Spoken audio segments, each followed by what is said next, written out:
So let's dive right in. We're going to zoom in on a single moment, a desperate escape in the middle of the night that kicks off one of the most epic journeys you'll ever come across.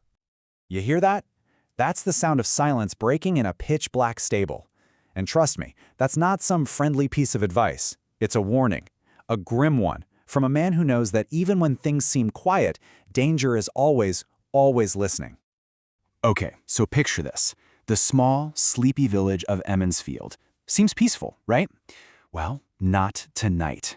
Tonight, there's a secret meeting in the dark. A small group of people are about to run for their lives, leaving behind everything and everyone they've ever known.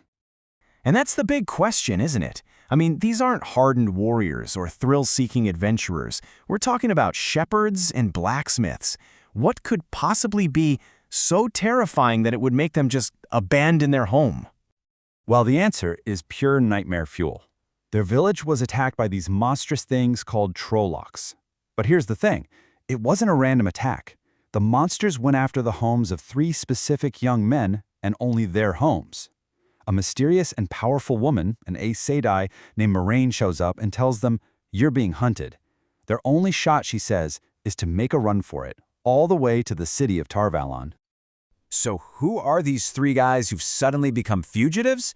Let's meet the reluctant heroes at the heart of this whole mess, yanked right out of their ordinary lives and thrown into a world of pure chaos.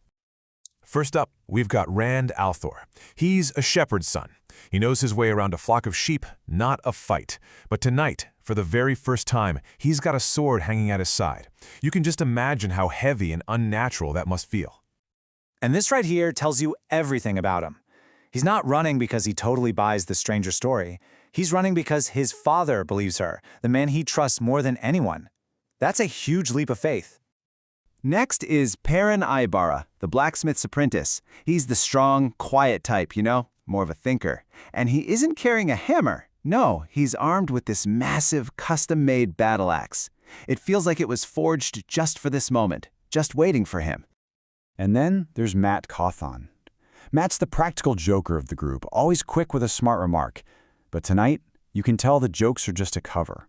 He's trying to laugh his way through a terror he can't even wrap his head around, and all he has is the little bow he uses to hunt rabbits.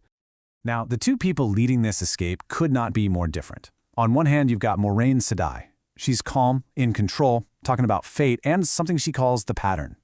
And on the other hand, there's her warder, Lan. This guy is a walking wall of stone. He's all about one thing and one thing only, survival. So, just as this little group is about to slip away unnoticed, the whole plan gets completely derailed. Turns out, in a village this small, secrets have a very short shelf life. Out of the shadows steps Egwene Alver. She's sharp, she's observant, and she is not taking no for an answer.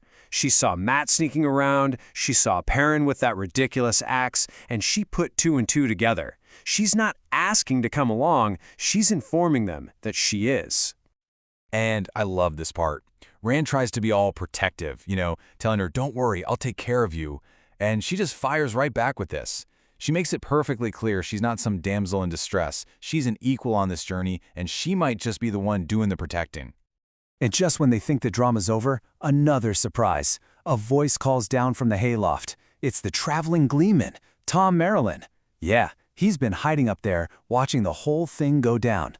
So in like 5 minutes, everything has changed. The plan for a quiet 5-person escape just exploded into a chaotic 7-person party. You've got the 3 guys being hunted, their 2 mysterious guides, the determined young woman who forced her way in, and now this opportunistic entertainer who figures there's safety in numbers. All right, with no more time to argue, this newly formed, slightly awkward fellowship finally gets moving. They're sneaking through their own village like criminals, trying to avoid their own friends and neighbors who are standing guard, totally clueless about the real danger that's slipping away. They've just made it past the last house, probably thinking they're in the clear. And that's when Rand looks up at the moon, and he sees it, a dark shape gliding across the sky. It's way too big to be a bat, and its wings beat with the slow, powerful rhythm of a predator. It's hunting them. Lan names the creature, and the name itself sounds terrifying, Draghkar. But it's Thom the Gleeman who really drives the horror home. This isn't just some other monster. It's a living weapon from the war that literally broke the world. It's worse than the Trollocs. And Moiraine confirms their absolute worst fear. That thing, it's a scout. It's going to tell their enemy exactly where they are. So much for being stealthy. The escape is over. Now, it's a race. A dead sprint to try and outrun the darkness that's about to fall on them. And there you have it. The journey begins. A shepherd, a blacksmith, a joker, a headstrong girl, and a traveling showman, all being led by a sorceress and a warrior into a world they can't imagine, hunted by things from legend. But according to Moiraine, none of this is an accident. The attack, their flight, even the party crashers Egwene and Thom, she says it's all part of a grand design called the pattern, as if each one of them is just a thread being woven into some massive cosmic tapestry, whether they like it or not. Which, of course, leaves us with the million-dollar question. Why them? Why these three boys from a village in the middle of nowhere? Who are they really? And what kind of epic, terrifying destiny has just grabbed hold of them in the dead of night? The answers to those questions are waiting for you in one of the most incredible fantasy sagas ever put to paper. If this little taste of their journey has you curious, you owe it to yourself to pick up the books and see for yourself what the pattern has in store.